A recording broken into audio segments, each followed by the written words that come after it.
ലേവ്യ പുസ്തകം അധ്യായം 12.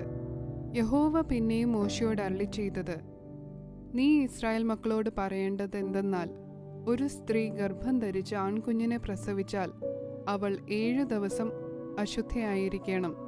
ഋതുവിൻ്റെ മാലിന്യ കാലത്തെന്ന പോലെ അവൾ അശുദ്ധിയായിരിക്കണം. 8-ാം ദിവസം അവൻ്റെ അഗ്രചർമ്മം പരിച്ഛേദന ചെയ്യണം. പിന്നെ അവൾ 33 ദിവസം തൻ്റെ രക്തശുദ്ധീകരണത്തിൽ ഇരിക്കണം. അവളുടെ ശുദ്ധീകരണ കാലം തികയുന്നതുവരെ അവൾ യാതൊരു വിശുദ്ധ വസ്തുവും തൊടരുത്, വിശുദ്ധ മന്ദിരത്തിലേക്ക് വരികയും അരുത്. പെൺകുഞ്ഞിനെ പ്രസവിച്ചാൽ അവൾ 2 ആഴ്ച വട്ടം ഋതുകാലത്തെന്ന പോലെ അശുദ്ധയായിരിക്കണം. പിന്നെ 66 ദിവസം തൻ്റെ രക്തശുദ്ധീകരണത്തിൽ ഇരിക്കണം.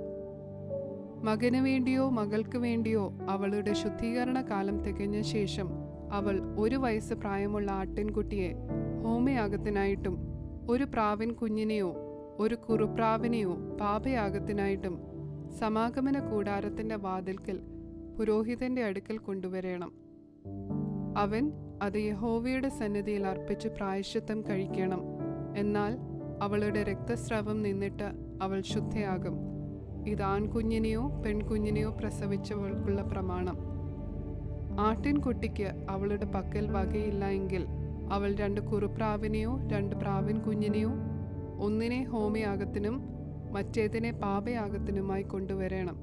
പുരോഹിതൻ അവൾക്ക് വേണ്ടി പ്രായശ്ചിത്തം കഴിക്കണം. എന്നാൽ അവൾ ശുദ്ധയാകും.